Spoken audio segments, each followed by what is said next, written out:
Nancy, thank you for being here with us. I have some questions on what you learned at the What Works Center. In particular, can you tell us a bit about what sort of intervention or problems you think local commissioners should focus on in order to create the best impact on well-being? So we know from about 50 years of wellbeing research that there are about 50% of your adult wellbeing comes from your early life experiences, so from your home you brought up in and your childhood experiences, and the other 50% is from your adulthood. So that would suggest that the priority should be in childhood should focus on maternal mental health. That is the biggest household factor that determines later adult well-being, and childhood emotional health as well. So those are my top two in childhood, and thinking about the relationship between parents and that impact on children. In adulthood, the top three things that you should focus on in reverse order are employment, which has an effect beyond just income. Having a job is usually mostly better than not having a job. The partner relationship, the quality of that partner relationship really matters. It's the second most important thing, and the top most important thing is your health, and within that the emotional health is the most important factor. So what type of measures or metrics do we have to measure well-being? So wellbeing is now really quite a well-established set of measures. It's been used internationally for some time, so the OECD has been pioneering this. So there are measures internationally. You can compare yourself with other OECD places very easily online. But we also are pioneering this in the UK. So the UK National Statistics measures a suite of measures, there's 10 different domains, which look at how we're doing as individuals, as communities and as a nation, and how sustainable that is for the future. And there are more specific frameworks within Wales and Scotland as well, which means you can get into more detail. Within that, there are some really, really key personal wellbeing measures that are really effective, and what a lot of data sets around compare it to, and including on social capital. But life satisfaction is a measure that's been used internationally for some time, but also measures of worthwhile, happiness, anxiety, social connection, trust, are all measures that are being really pioneered in the UK. Thank you. And do you see the What Works Center as a player in contributing to develop outcome-based commissioning for local authorities? We really hope so. So we see wellbeing as a measure that can be used across a whole range of programmes that don't immediately look connected. So our work programme, for example, covers culture and sport, work and learning, and community wellbeing, not at first glance connected, but you can be able to have a way of comparing the impact across those different across interventions in those different areas, so that you can look at a sporting intervention, compare it with something in the workplace or in the community, which allows commissioners to really look at where they can make the biggest impact in their area using the data and knowledge that they've got. The other thing that we do is we use evidence standards that are the same as ones used in clinical practice in NICE, both in quantitative and qualitative evidence, which means that you can know the degree of confidence you're putting in when you commission something as to whether it's a promising, there's some evidence base that's in early days, it's initial, this is what we need to test, or whether it's promising, or whether we can be really quite confident this is something that will work. And that, I think, will help give commissioners much more structure in something that can feel very fluffy to start with. There is some really hard evidence out there across a range of domains. And do you have any top tips for local authorities who want to try and use outcome-based commissioning? And so I think my top tip out is that the UK is brilliant actually on data. We may have our problems with the data sets, but the UK is brilliant on its data, and we are spending a huge amount of money and effort on doing things all the time. We're rolling out services, we're changing them, making improvements, and I don't think we learn enough from the data we already collect and from the things that we already do and from the things that we roll out in various ways. So it's quite easy, I suspect it'd be easier to learn from all of that effort and data that we've already got, albeit it'll have its problems, rather than just having new stuff and new measures all the time. So my top tip would be to use the information and you've got and the things you're already spending money on to understand that better and improve the services for the people in your area. So Chris, thank you for being here with us. Can you tell us a little bit about the model of Waste to Wellness? How does it work?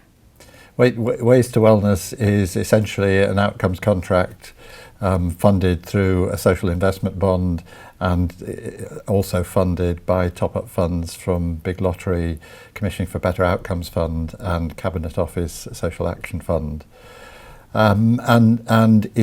Essentially the model is about social prescribing for people aged 40 to 74 with a long-term condition for which the GP has a register.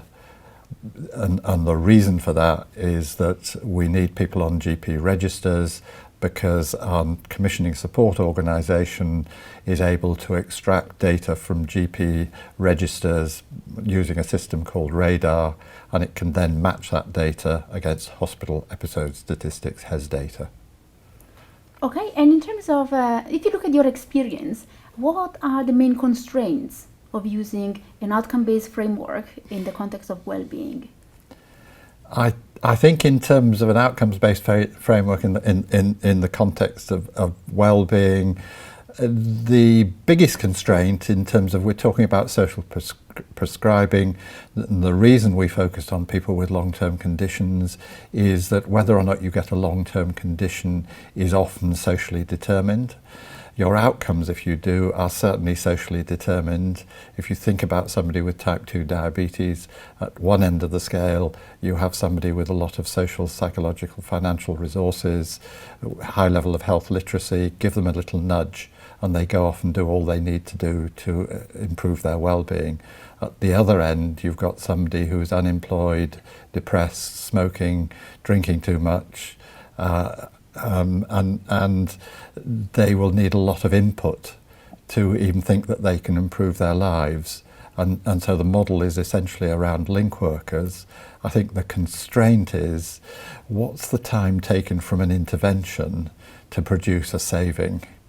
And what's a sensible time period to have within a contract? How do you overcome this constraint? We've two approaches. Essentially, our biggest repayment outcome is savings in secondary care costs. The argument that we presented to the commissioners was essentially this wasn't achievable within a short-term contract, so we needed a 7-year contract with the CCG for Ways to Wellness if we were going to have any hope of being able to show that we could make savings in secondary care from a social prescribing intervention. Can you share some of the lessons that you learned in developing the Ways to Wellness SPV? I think a number of lessons. One essentially the CCG outsourced all of the development work, the procurement, contract management to a special purpose vehicle, which initially we set up within an umbrella organisation, Voluntary Organisations Network Northeast, which is a network for medium-sized to larger voluntary sector organisations across the northeast of England. They were interested in testing out an outcomes SIB-based model, and we were very fortunate in being able to put together a strong steering group with representation from the CCG, and we were able to appoint some consultants, particularly around financial management and finances, and other consultants to work with the voluntary sector and to develop an operational model. So being able to have a strong steering group and early meetings with the CCG to discuss what we were all about and how this fit within their long-term conditions strategy was an important part of moving forward. Using outcome-based commissioning requires a cultural change, it is said. How did you manage to bring it about? I think kind of an issue about sort of credibility and being around in the local scene. So local networks, local relationships, and being able to build on those local relationships and being seen as having credibility and being able to deliver and to do things differently is very, very important. I think parachuting in from outside would have been much more difficult. Based on your experience, what are the advantages of using a social impact bond as a particular structure? I think in terms of a social impact bond, the big issue is marrying the financial model with the operational model. And yes, we had a very long setup stage, about 4 years from initial idea to going live in April 2015. But that really gave us the opportunity to look at the model very rigorously. I think for me the big learning experience was the rigour that was required, both in terms of the operational model and how the operational model was going to work, and marrying that operational model with a financial model where we could demonstrate that there were potential savings. So looking at all of the existing data around long-term conditions within the local patch was an important part of all of that. And what would be your top tips to a local authority who is wishing to engage in a waste wellness or similar social prescribing? I think top tips is essentially is that you need to get a group of people together, and you need some specific expertise around finance. You need some specific expertise around operational modelling. You need to make sure you develop a management information system, because having the real-time data and being able to interrogate the real-time data about what's happening in the service, and to, where necessary, make adjustments and change the way you do things is incredibly important. So, Nicola, thank you for being here. Can you tell us what are the benefits to local authorities and clinical commissioning groups in investing in mental health employment support? Okay, in terms of our model for providing for people with a mental illness, it's very much focused on the recovery model. And recovery for different people means very different things, but we very much believe that recovery happens within the communities in which people live, and that actually employment is one of those key foundations that's part of people living everyday lives. So that's part of our kind of strategy and ethos that we're moving forward with. In terms of the kind of benefits, for us it's very much around providing the right care to people at the right time. So in terms of people being able to access their employment support, that's very much around hopefully reducing their need to access secondary care, mental health provision fundamentally. And we see employment as part of a key element of the recovery process and treatment process, so it should go hand in hand. And very much people with a mental illness being in employment is about increasing their quality of life, and thus the CCG reaps those benefits in terms of those wider aspects for people with a mental illness. And why did you choose to do this through a social impact bond?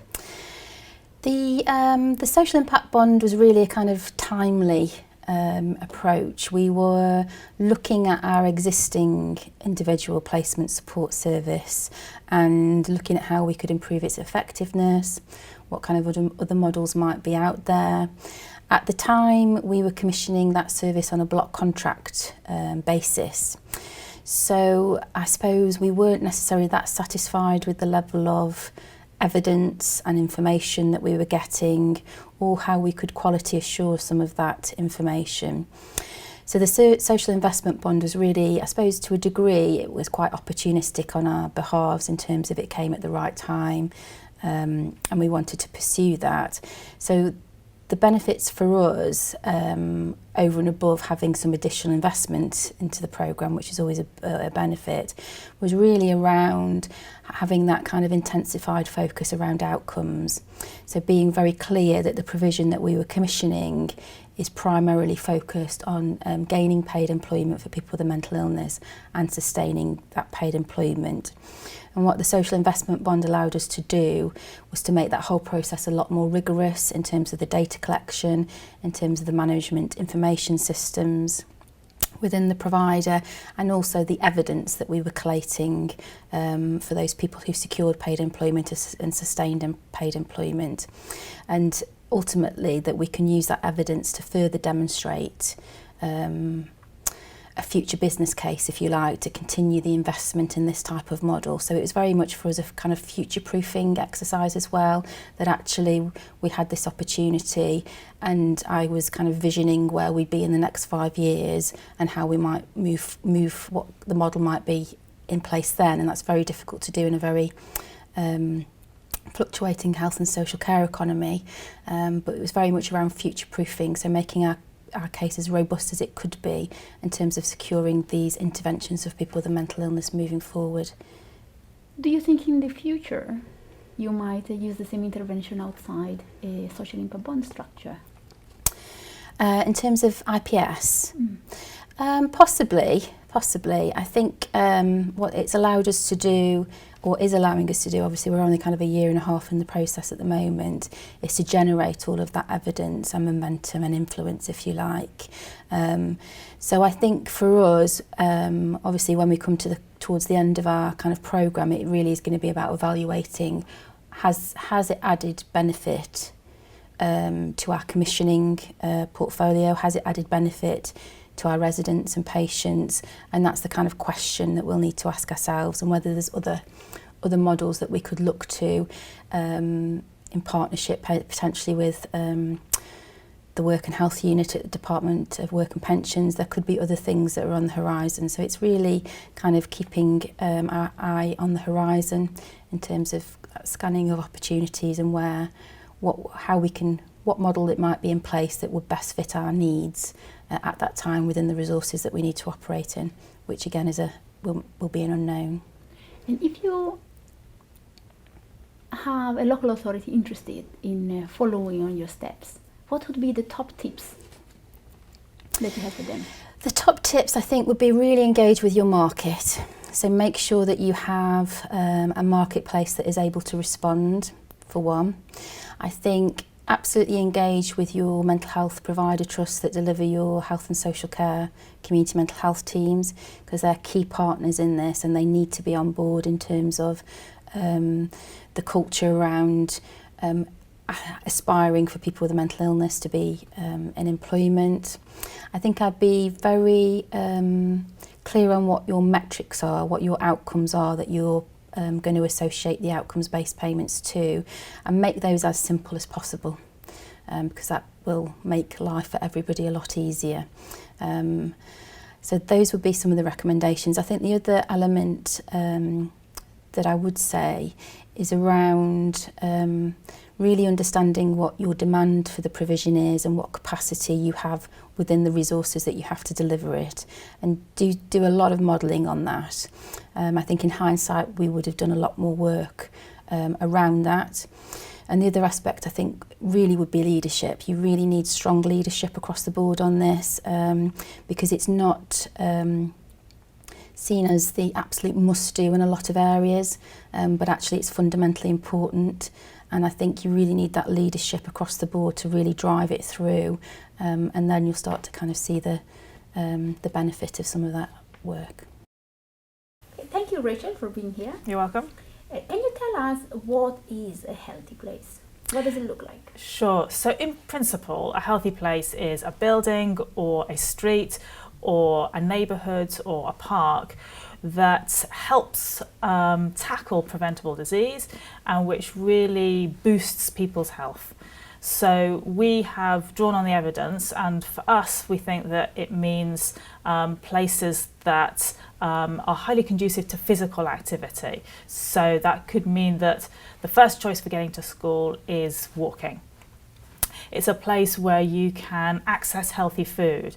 So for lots of people that might mean a market where you can get fresh fruit and veg and healthy pre-prepared food really handily on a street, and it's quite low cost. And we think that it means positive social contact. So places where you can sit and pause and have a chat to a friend or to your child, where you're getting those benefits from engaging with another person in a positive, friendly way. And the final aspect of a healthy place, as we see it, is having contact with nature. So human beings respond really well to greenery, leafy streets, being next to a river or a pond, and people feel better, and if they feel better, their physical and mental health will follow. So what is the evidence that links healthy places to well-being?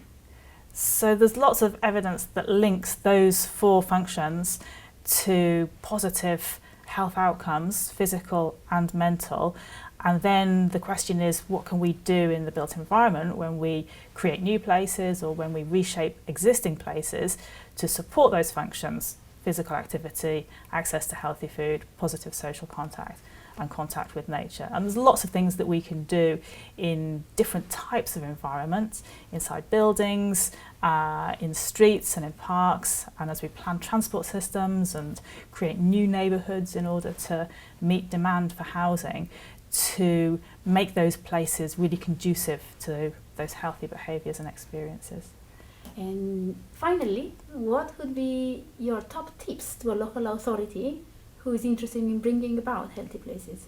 So I would start with policies and programmes and projects in the built environment that are probably going to go ahead anyway. So that might be building new homes, or it might be urban regeneration, or it might be resolving some difficulties in streets with traffic and congestion. Where there's funding, whether it's from the public sector or the private, that is already going to be channeled into making a change happen on the ground, then you can bring the health agenda into that project and build it in to all the nuts and bolts that will make that project happen. So the governance system, the brief, the key performance indicators, or the requirements for a developer, or what it is that you're going to use to measure success. So if you're making changes to a street, are you measuring success in terms of journey times by car, or journey times on foot, or the ease with which people can cross the road, or whether people have shade and shelter and somewhere to sit along that street, which will help benefit people's health and help them get out there and walk to the shops, or go and meet a friend for a coffee rather than staying inside. So Ellie, thank you for being here. Thank you for having me. What do you see as the constraints or the challenges that are limiting the application of outcome-based commissioning? I think one of the things that we find is that it's very tempting for commissioners at the start of a project to lean towards using pre-existing publicly available outcome measures from things like the National Outcomes for NHS Outcomes Framework or Public Health Outcomes Framework. And often then it's not until further down the line that they realise that these measures aren't necessarily measuring exactly what they want to measure. They're not tailored to the population group that they're interested in measuring the outcome for, and that the time lag is too long, so it's really difficult to contract on the basis of those outcomes. So we find that that's often one of the things that becomes a challenge further down the line for commissioners when they've set up an outcomes-based contract purely on the basis of publicly available measures. How can these challenges be overcome? So I think really it's about getting comfortable with investing the time and effort up front to obtaining the correct data, the best possible data sources. So even if these data sources are slightly harder to work with, like primary care data, the advantage is that it offers a lot better completeness and a lot better overall picture of the people that you're measuring the outcomes for. So you end up with an outcomes framework that's measuring what it's intended to measure, and that everyone can trust. People can trust in the outcome measures because they know that a lot of thought and consideration has gone into every detail at the outset. So what are your top tips for building an outcome framework? So I think for building an outcomes framework, the top tips really are to keep the framework as simple as possible and make sure that the targets are achievable. So you want your outcomes to be understandable and unambiguous. You want the direction of change to be unambiguous. So if it should be obvious that an outcome increasing is an improvement. You want the targets to be achievable at least to begin with. You want to make sure that people know that they can meet the targets, and until you get buy-in, and then the targets can be made harder as time goes on. You want the framework to be focused, so I think limiting it to a smaller number of outcomes and devoting all of your effort to improving those outcomes is a much better approach than measuring 100 outcomes and spreading your efforts very thinly and then not knowing or not being able to make big improvements in any one area.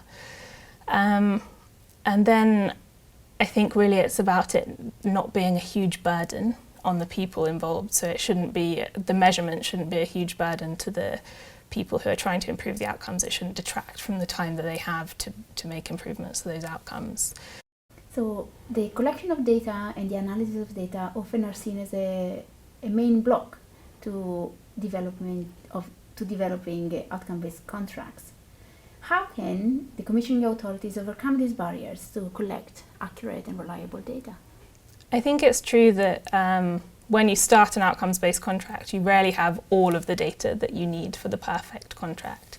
So a lot of the time it's about being pragmatic and using the data sources that you do have to the best of your ability, linking them together to improve coverage where you can, but also having a long-term plan of how to integrate more data sets as they become available, and making sure that those data set, that any changes that are needed to those data sets to make them usable within the contract are planned for. So perhaps in social care it's about making sure that in the future there'll be an individual identifier that will be able to link into healthcare data, things like that. Do you have any particular example in mind of authorities that are doing well? I think, so we've recently been working with Stockport Together, and they've followed exactly that approach. So they've begun the contract working with local primary care data and hospital data, and they have a plan to integrate other sources of data as time goes on, so social care data, hip fracture database data and things like that.